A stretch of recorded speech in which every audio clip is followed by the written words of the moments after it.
Would you guys consider JJ McCarthy a bust right now?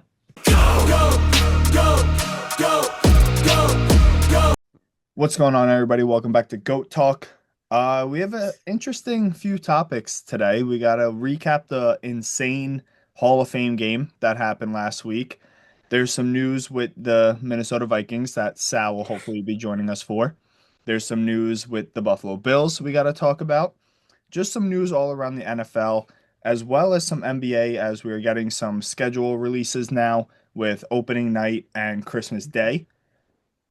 Let's get into it, boys. Let's do it. Hall of Fame game.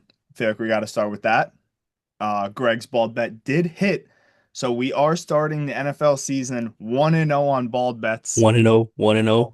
Keep riding, watch to the end of the video to see what he's got for this coming week. And we're going to stay hot for that. But what a game. I mean, I know it was preseason, Hall of Fame backups playing, but dude, like realistically, like if that was like a Thursday night football game, that would have probably been in the running for game of the year. Absolutely. I think, and like you said, Joey, like there was a lot of Scorbinis in there, like they like guys that probably are just playing for those last couple roster spots. And I'm like, it really proves, especially when the ratings came out for that game, what it was like 7, 8 million people Hmm. watched a fucking preseason game, right? Like the Hall of Fame game has always been something where it's just like we know it's the start of the season, but nobody cares, right? Like legitimately nobody cares. And for 8 million, almost 8 million people to watch a preseason game is insane. And not only that, the game was awesome. Yeah. Like it was amazing. We'll talk about your hate watch saga in a second, I'm sure, but like both quarterbacks like were I Carson Beck looked really good. Like I did not think he was going to be very good in the NFL, and obviously it's preseason. We're all jumping ahead of ourselves as we always do as sports fans. But I think Carson Beck looked really good and man, the ending to that game, oh, I missed football so much, man. We're so back. I love it. So before we get into Carson Beck, I want to ask you guys, because like we said, there's only almost 8 million people tuned into this game, right? And yes, I think everybody deeply, deeply missed football, so that helps. But do you guys think that this Hall of Fame class also helped draw people to watch this game because there's very likable players in this class? There were some really, really good players. I mean, starting out obviously with guys like Drew Brees, who is a top 10 quarterback of all time. Mhm. Larry Fitz might be one of the most likable players in league history, never mind just as a receiver. Mr. Reliable Hands. I was going to say also one of the best hands in NFL history, arguably. Yeah. And then you got someone who's not even 40 years old yet, and Luke Kuechly, who played like 7 years and is a Hall of Famer. And to be fair, he deserves it. He's Yeah. that good. So, again, a pretty likable class and a very talented one at that too. I think that might have contributed. I don't think it made a big difference in the viewership because it's not really. I mean, it definitely helped. I don't think it was game changing, but what I do kind of want to say too, when it comes to like a game like this, is yeah, a lot of bums were playing or scrubs or guys that are not gonna might not make the roster. But that's what makes it so cool is these guys are fighting their asses off to potentially have a spot on the roster. So it's almost like if you're watching UFC and it's like the prelim fights. Hang on. I I know, was literally I know, just Chris. about to We make talked that about point, that. dude. We talked about that before, right? It's like these guys have something to prove. It's not someone whose job is like a Mahomes whose job is locked up in stone, right? So to me, it's kind of cool to watch these guys, give it their all. I'd also like to get, and I don't know if we talked about it because that's a good topic you bring up, Joey, with like the actual Hall of Fame class. I don't know if we talked about it in the beginning, like when the Hall of Fame class was first announced. God, how many months ago was that? But do we think that I know like Luke Kuechly is obviously a dog. Like he was gonna end up in the Hall of Fame regardless. This was his first ballot, correct? Do Mhm. you think that he should have been first ballot given how short his career was? Yes. Or do I you do. think it would have been okay, gotcha. Because Just because like I've he had a had a couple short conversation, right? career, but Yeah. given it was injury ending pretty much, And Mhm. just the impact that he made in that short amount of time, without a doubt, I think he deserves it. No doubt God, in can my you mind. imagine if he had a career as long as like JJ Watts or some shit? Oh my God, dude. Yeah. Like yeah. Oh. And the other Also thing about forgetting about Vinatieri, bro. Vinatieri, it's like the Oh yeah, only other kicker. Is there only there's only like two like strictly kickers in the Hall of Fame, and I think it's the Polish guy and then fucking Vinatieri, isn't it? I I honestly I don't don't even know. know. I don't even know, but like yeah, man. He was I throwing mean, shots too at Belichick too. That was but so that funny. Oh my man, God. he deserves it too. He is one of, if not the best kicker to ever play the game. Yeah. Like Won he's insane. single-handedly won what, three Super Bowls? Two Super Bowls?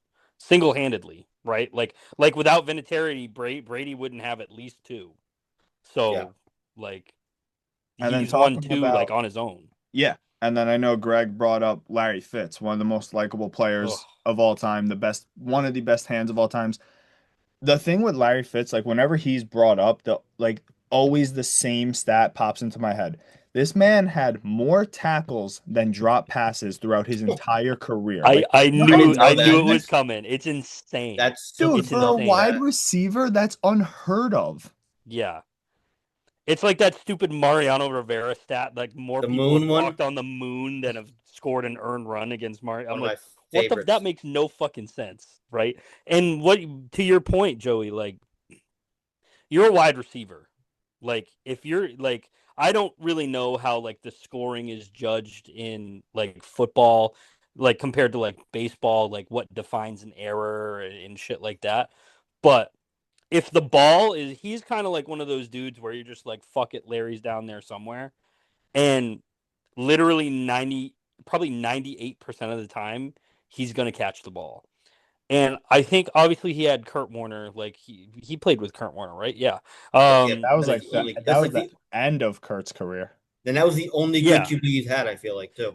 Yeah, that's what I'm saying. Like, can you imagine if he was like had like a semi decent or above average Imagine quarterback? he had like Aaron Rodgers. Oh my God. Forget it. No, Forget it. no. It would he would be one of the greatest, if not one of the even if not the greatest receiver ever. It would so have he been played. insane. So he played 17 years, 29 total drop passes. That's That is ridiculous. so He crazy. has about 1,500 receptions. That's ridiculous. And the other thing too that we were just talking about, like Kurt Warner, like he was at the end of his career, but they still made it to the Super Bowl with him, which they should have won that Super Bowl. But Yeah, I it Hmm. want ended up, we saw one of the best Super Bowl catches of all time in that game to win that game. Antonio Holmes. But Ooh, Larry Fitz caught a pass from more than 20 starting quarterbacks. it. that's crazy. And he played for one team his entire career. Like, That's just so think crazy. about how insane that is. Like, that's That's how many nuts. years did he play? What was it, Greg? 17. 17? Hmm. Oh my God. That's that and honestly too, and we've talked about it before, like football careers are generally so short. To be that insanely good and that reliable for 17 years. Because did he ever have like a major injury, like ACL or anything like that? I don't think he did. Um, no, he literally played 16 games, except for well, like 3 or 4 seasons, and he's never played less than 13 games in a year. So Yeah, like he he's never had like a career like ending or like a career altering injury like that, which is insanely lucky in football because it's such a physical sport. Hmm. But he like you want to talk about he's like the John Deere of the NFL, just like so fucking reliable, dude. Just like Tim Duncan. any yeah, like he's I the big fundamental is it's insane like how good he was for how long he played. Like 17 seasons for Fitzgerald and to only have 29 drops. Like, dude, I would drop the ball 29 times if I'm playing flag football. Are you fucking serious, dude? Like, oh my God. I mean, going back to the actual game, right? I said it last week. It was going to be a hate watch for me. right? I'm not a Carson Beck fan. Even when he was, I am a big Georgia fan, but even when he was at Georgia, I didn't like him. I thought like our defense kind of carried him. I didn't think he was that good of a quarterback. Um, you got to give credit where credit's due, right? He played great. Was it against second stringers, maybe third stringers, possibly guys that don't make an NFL roster? Yes. But again, give credit where credit's due. He played great. And then on the other side of the ball with the Panthers was Haynes King, who scored the game-winning touchdown. Another kind of hate watch for me because he went to Georgia Tech. And being a Georgia fan, I hate Georgia Tech. But again, you got to give credit where credit's due. He played great. He looked great. He had the game-winning touchdown. It sucks that he came out of that game. After that game, he has an injury. So his status is kind of up in the air right now as to where he would be on that roster. But all in all, unsuccessful hate watch for me, but still a great game. And I could not be more happy that football is back. Like, oh man, I could talk about this for hours. Like, this is I can't wait for this weekend, dude. Oh, like, and I know too, like as a Pats fan, we're probably going to see the starters. We're going to see Drake May for maybe an offensive series, maybe. And but still, it's just like fucking pump it in my veins. I don't care who's playing, dude. hmm I'm so pumped. And it's packed. There's like 4 games on Thursday. Yeah, It's like I think six we're actually. we're just fucking right out the chute. I don't care what the hell I'm doing on Friday. I know I'm not going into work on Friday. That's all I fucking know. Because dude, No, no, football you're needs not to going be to work. back. No, I'm not. No, And you're then not. but yeah, I guess to your point, Joey, I mean 21 for 30 34 for King is like that's a really good game. Did he just play just the second half? I think I don't so because remember when he got They subbed had in. Pickett start. I mean, yeah, I mean, he chucked the ball 34 times in a half. Like, number one, that's a shitload of passing attempts. And I guess for those games, like, you're just trying to feel out where everybody's at as far as where their strengths are, what the weaknesses. Maybe if they're trying to make a roster. Obviously, you're a quarterback, like, you have to throw the football, right? And, like, 21 for 34 for 180 yards and a half. That's a really good half for your first game. Because this is his rookie year, correct? He was just drafted. Mhm. Yeah, correct. So awesome. Like you couldn't have asked for a better first game of the preseason. Yeah. Coming down to the wire, game-winning rushing touchdown out of your quarterback. He's sprawling out. It's just gangster. Like I love it. Injected into my veins every single week. And it was kind of cool too to see like once he scored that like how hyped like Bryce Young was for him too. Like even like these guys like the starters, the number ones who like they know that their job's not in jeopardy, but they still get hyped and they're still rooting on their teammates and everything because like at the end of the day everybody wants to see everybody succeed, right? Like I thought that was really cool to see Bryce Young's reaction for that too. Mm-hmm. And then talking about this weekend, right, with all the games coming up, the Bengals said today that like Joe Burrow, Jamar Chase, Dexter Lawrence, their big names are all going to be playing, which is like you want to get reps. And I know we kind of talked about this last week, but like kind of got like Joe Burrow's injury history. I would be very, Yeah. very cautious about that. I wouldn't play him. Or if you do, possession at most. Yeah, like it's. Yeah. I was shocked to see that. You have to keep him healthy. Like he is the team there. Who's their backup quarterback? Doesn't Is matter. it still it's not Joe Flacco, right? I, I Because he's on the think Browns. no, no, no. I think he re-signed with them because he got traded from the Browns to them last year. From the Browns to the Bengals. I thought it was the other way around. Okay. Yeah, I'm pretty sure he's still with them. So that means we'll probably see a good amount of Flacco this preseason, which is still going to be pretty awesome to see. And then the And the then Bills got their first game in the stadium. This Wait, their stadium's done? Or am I yeah, just tripping? this Nah, is the where first have I year. been? First year in the new stadium is this year. I know before we started filming, Chris, you had some questions, I think it was. yeah, I've just been seeing it, and I don't know if it's just like isolated to like my feed or anything, but I've seen a lot of like I don't necessarily say negative reviews or like negative first impressions of the stadium, of the new stadium, just like with some of the obstructive viewing, I guess, from like the higher level seats and everything like that. I've seen a lot of stuff where it's like, okay, if I'm going to spend all this money to go to a Bills game, however it costs as much as it costs to sit up in the fucking nosebleeds, I don't want to necessarily be behind. Like there was one photo, and I don't know exactly where it is, but they're way up, and there's like a pillar, like there's a seat here, there's a pillar here, and so you're literally like you only see half the field.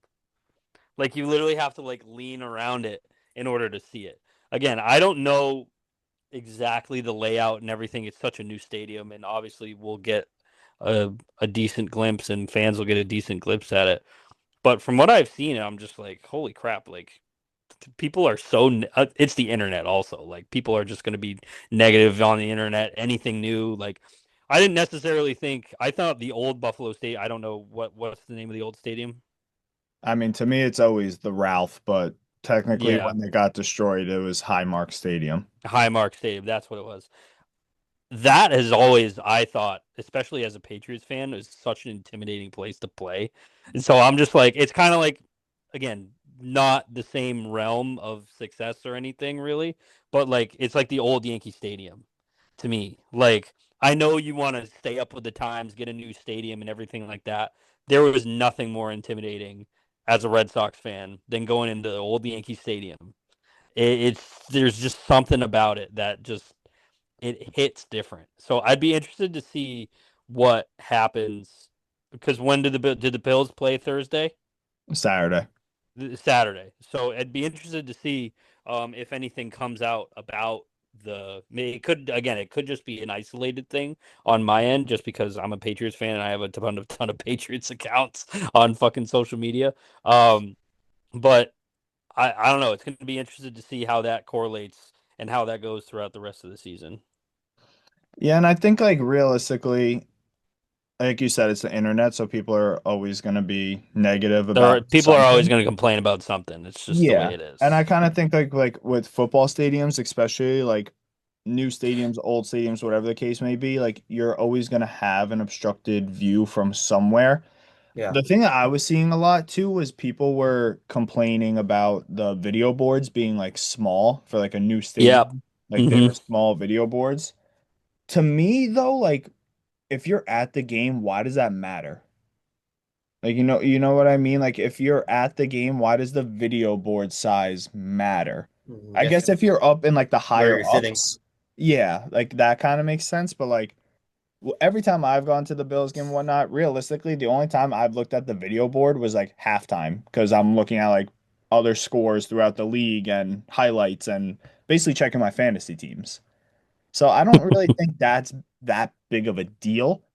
The video board size, I don't really get that Are we one. shocked it's not indoors? Like it's not a No. dome? Not shocked? Okay. That's the like I saw like a lot of fans were That's like, oh, Buffalo's like thing, right? exactly. Like a lot of fans were like, why is this new stadium not a dome? It's like that's the part of playing in Buffalo. When it gets to December, January, like, and these teams have to come play in Buffalo, It's that's what such an gives us advantage. exactly, yeah, the Yeah. weather and Hmm. everything is like that's what Buffalo is. So I'm very happy that it's not a dome. I didn't want a dome. That's well, it's like with Green Bay too. Like you can say the same thing about Green Bay. And sometimes you can even say the same thing about New England. Like sometimes New England is fucking shitty to play at too. But like you said, I I 100% agree. I think you keep it outside. It sucks that it's going to be cold. Like it's Buffalo, New York. And football season starts in like like early September. Mhm. Like it's going to get cold. But listen, Bills Mafia are crazy. So they'll deal with it, dude. Yeah, and you know what? I can't wait to get up to the new stadium this year and see it in person. And I would love to go to the home opener, but it's looking very unlikely with it. One, tickets being ridiculously priced, Oh and yeah. it's a Thursday night game, so most likely not going to happen. But definitely at some point throughout this season, I will be at that new stadium, like without a doubt. But what I really want to talk about, and I was kind of hoping Sal would join us for this one, and maybe he will in a little bit, but right now he's unable to. The Vikings announced today that Kyler Murray is their number one quarterback. He's going to be starting over JJ McCarthy. I'm kind of interested to see what you guys think about this because I have some takes on this, but I'm interested to see what you guys have to say. I mean, I don't have a ton with this. I mean, the fact is, I feel like, I mean, maybe I'm wrong here. And again, Sal will be the guy for the best with this. But I feel like the Vikings put so much stock into McCarthy. And like for him now to be on the bench to a guy who's my height is rough. Um, but again, I don't, again, I haven't been following it as much. I'm sure you guys have more to say. However, I do feel like their quarterback situation is shaky at best right now. So what else? I'll start by saying that I think this is the correct decision that they've made. But however, I will say this is example A and prime example on how to not develop a quarterback. Because I feel like we saw this again. I hate to keep I hate to bring him up again, but I feel like you saw a little bit of this with the Mac Jones Patriots. Like you started him, you didn't really let him develop. And whether you had a choice or not with Cam Newton as your starter, that we'll never know the answer to that question. But there are similarities here because like you move on from a guy like Kirk Cousins who had a and Sam Darnold who had great years with the Vikings. Like one of Sam Darnold's best years, and it's not even close, I don't think. And so and then you move and you put all of your stock, like you said, Greg, into JJ McCarthy, where he showed signs. I think the concussion may have a little bit to do with it. And then he missed the entire first year, correct? What did he Mhm. have? ACL? Was it an ACL injury? And so, like, that obviously sets people back. Anybody, I don't care if you're a professional athlete, if you're just a regular Joe Schmo, that takes a long time to recover from. And I think this is a prime example on maybe not the best way of going about developing your first round young quarterback, right? And kind of not throwing him to the wolves per se immediately, really not setting himself up for success.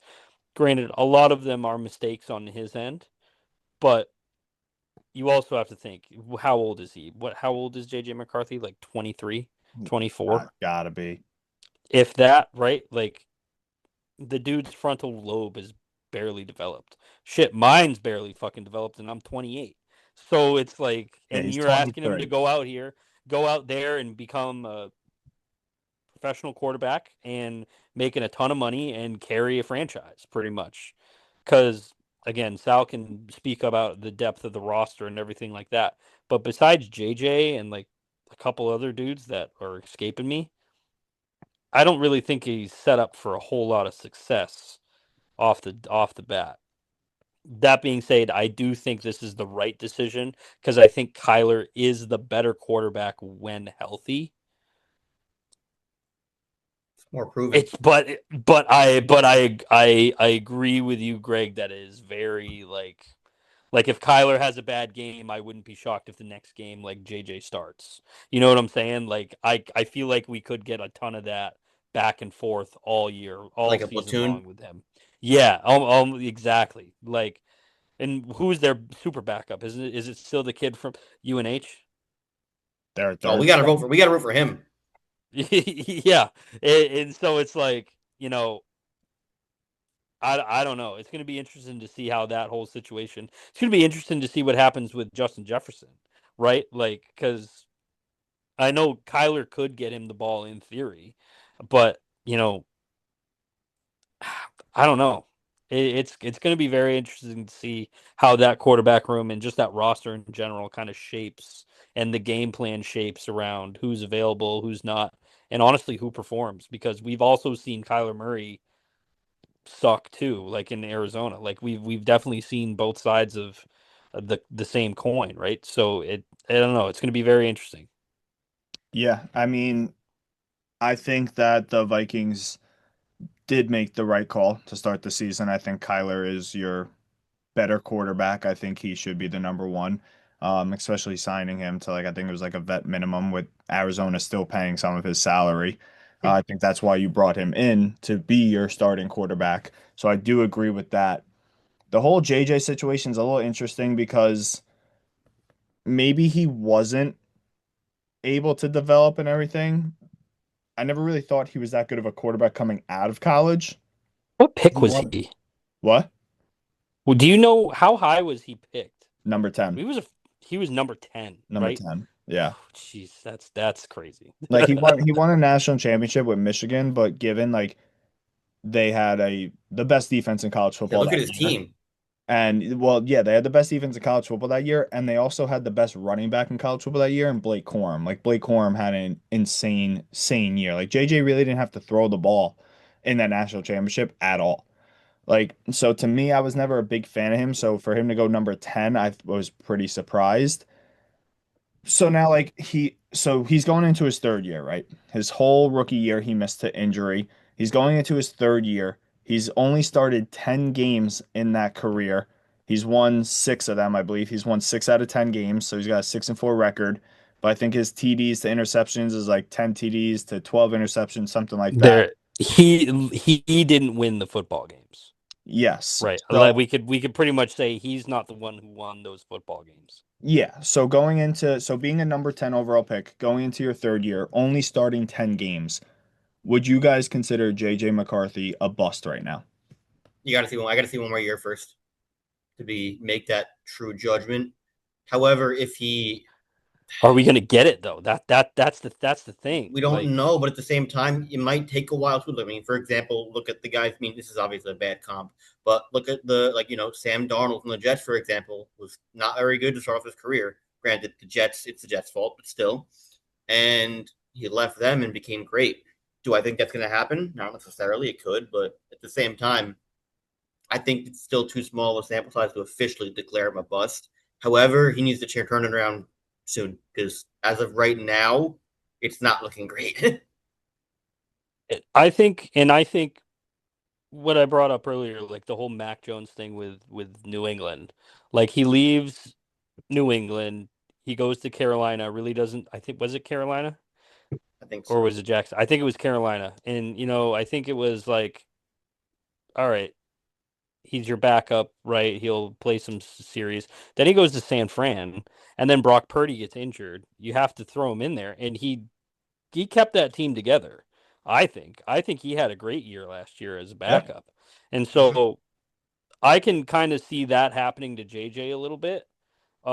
Where I don't want to. I think it's too early to say like definitively like we that this should be he should start fresh somewhere else because we really don't know what kind of player he is and we don't know what would be a good fit for him. Hmm. So, and that's why I think I agree with you 100%, Greg. Like this is a big year for him if he gets the opportunity to do so, right? Because we don't know Yes. what's going to happen with that quarterback room. Like because right now it's Kyler Murray.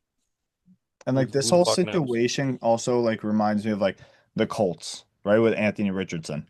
Yes. Because Anthony Richardson has shown signs of promise. He's had bad Mhm. games also. It's like if he goes to another team that would be considered the right fit for him, would he be a star? Would he be that shining quarterback that we have seen glimpse of? To me, like the Vikings and the Colts, like those situations are like identical to me with regarding JJ and Anthony Richardson. But I don't know. I don't, I'm just That's not gonna have answers. that's going to be an interesting one too. Because is Daniel Jones 100%? Apparently, he's gonna be playing week one. Was his ACL or Achilles? ACL, It right? was his Achilles, It was I Achilles. believe. Achilles. Achilles. Fuck. Achilles, yeah. Fuck. But apparently, he So will be starting week one. yeah, if I was Anthony Richardson's big dog, I'd transform into a fucking tight end. You see how big that dude is? Dude, Oh he's my athletic god. too. He's Hmm? he's Yeah, he's Probably great. do athletic. it. Like he's I one of know. the some of the craziest throws I've ever seen out of college quarterback when he was in Florida. Mhm. Like he's strong and like he kind of again, we haven't seen enough of this, and this is honestly a dude I wish the Patriots kept was Joe Milton. Guy's Dude got is a just cannon. big as Cannon. hell. He's got a cannon, Bazooka Joe, baby. I'm telling you, get that man in starting. Dak sucks. Fucking put Bazooka Joe in there, dude. Come on. And now I know we are months away from Christmas time, but the Christmas schedule just came out today, and we honestly we gotta talk about it because how stacked it is. I mean, for starters, opening night, the Knicks get their rings and they hang their banner at home, obviously, against the LeBron James and 76ers, new and improved 76ers. So that's gonna be an insane opening night game. I saw tickets already going for like 2 grand, The which is lowest. yeah, like ridiculous. But Christmas Day. Let me just read this schedule off real quick because you have NFL and NBA. Spurs Knicks 12 o'clock. Packers Bears 1 o'clock. Heat Celtics 2:30. Bills Broncos 4:30. Sixers Lakers 5 o'clock. Thunder Wolves 8 o'clock. Rams Seahawks 8:15. Nuggets Warriors 10:30. I mean, that's ridiculous. And I said it before. I said it before we hit record. All I want for Christmas this year, and if my family's listening to this, this is no offense at all. All I want for Christmas this year is just to sit on my couch and watch every single minute of every single one of these games. That is the best Christmas present of all time for me personally. I mean, you have a finals matchup to start your day at noon, right?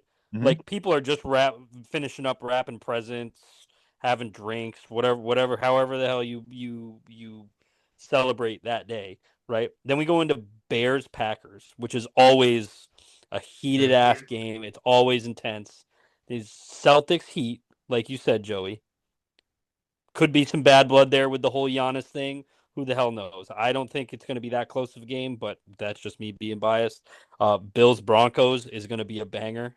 Joey, I know you're so fucking pumped for that game. It's unreal. Is it home? Is it in Buffalo? Do we know yet? I believe it's in Denver. Oh, it's in Denver. I mean, Yes. regardless, it's going to be awesome. Um, Lakers 76ers. LeBron, need LeBron's I say return to LA. need I say more? Like, are you kidding me? Mhm. Baby. OKC Timberwolves is going to be awesome game, and then Rams Seahawks. Oh, And bro, literally just leave me alone. That's all I care about. My presents can wait, and even if you don't get me any presents, that's fine. Because honestly, letting me watch that entire slate of games is the present that I want. realistically, the only like one that like I really wouldn't be like tuning into is 10:30 Nuggets Warriors. Like that's the only game that like doesn't really catch my eye. Like, yeah, you still have Steph Curry and everything, but I think the Warriors are going to be bad this year. I agree. But hopefully Not at, gonna be great. that point enough drinks have flown that I don't really need to watch that game. I'm gonna be numb anyways, baby. Yeah. And like I know I said it like That Bills before. Broncos game might literally put me in a coma. Yeah, so I mean That I that know I game is gonna said be it awesome. before we started filming, right? You have two of my teams. You have the Knicks playing at 12. So it's like, all right, are we gonna start this game off? Are we gonna start this day off like great? Or are we gonna be like, okay, they lost. We still have the Bills at 4:30. Two for two. Knicks win, Bills win. Best Christmas ever. It's ever. I I was like Be unbelievable amazing. Christmas. Like 0 for 2. Knicks lose, Bills lose. I'm turning into the Grinch. I would actually feel like a 7-year-old kid that woke up on Christmas morning and got coal in his stocking. I would, I think Christmas would be ruined forever. Like it Joey would just be, goes upstairs to his room, shuts the door, and just like sits in the corner. oh, dude, Christmas tree over my Oh head, god. getting thrown. Like it's not gonna be good if I go 0 for 2 on Christmas Day. Oh It's just dude. it's gonna be rough, but just an unreal schedule. Because like I know we talked about in the past, right? Like Christmas Day was always NBA. You always had NBA, and now the NFL comes into play, trying to take over Christmas Day, and the Hmm. both of them just put out the best possible schedules they can this year.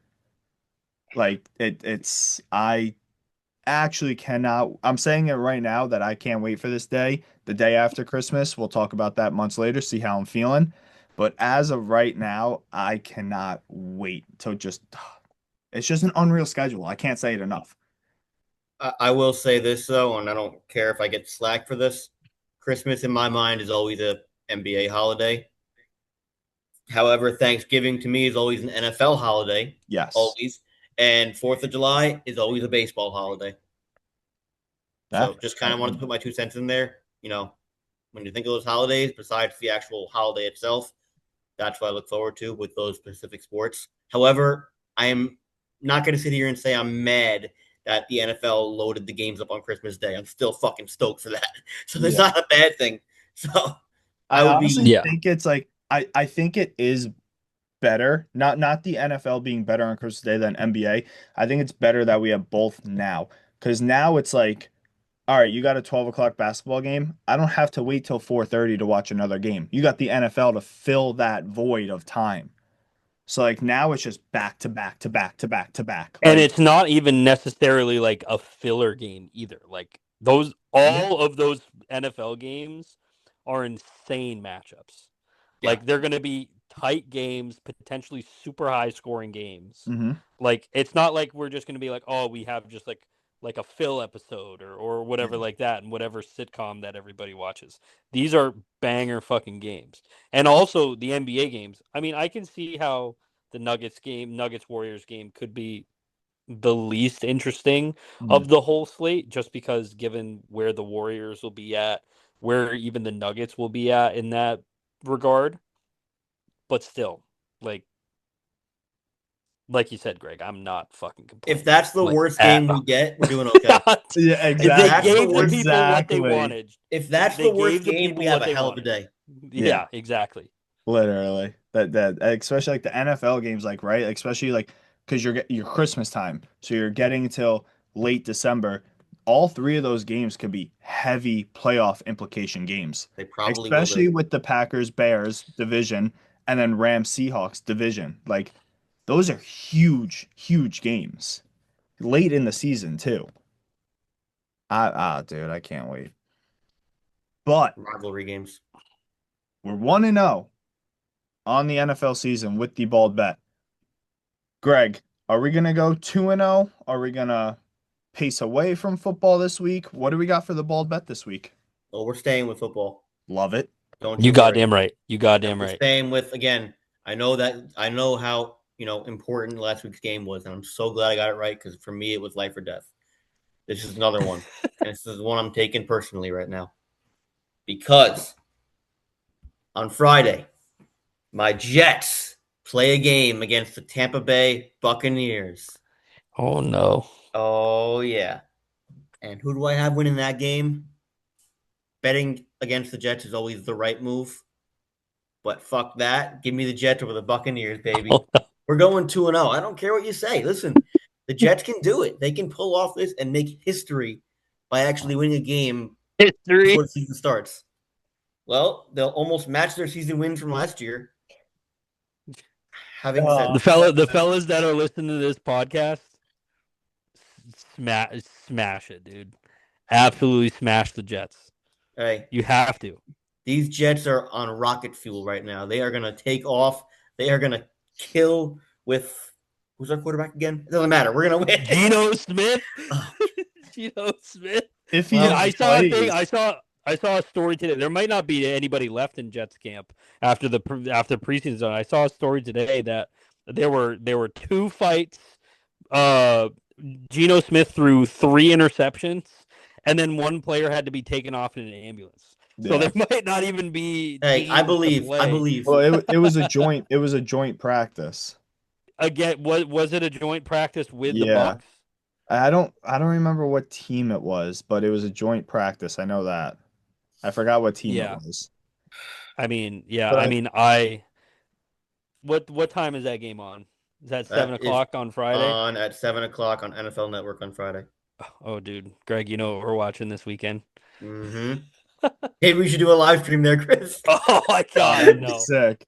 Oh, that'd be No, sick. I'll be in a bad Oh state of my mind. God. Yeah, me too. Well, I I know mean, you especially. I think that the bald bet NFL undefeated season had a good run. Shut up. You know, Shut up. one week we got it. Hey, you know what's gonna happen? We're gonna win all the preseason This is games, why we all the regular season games.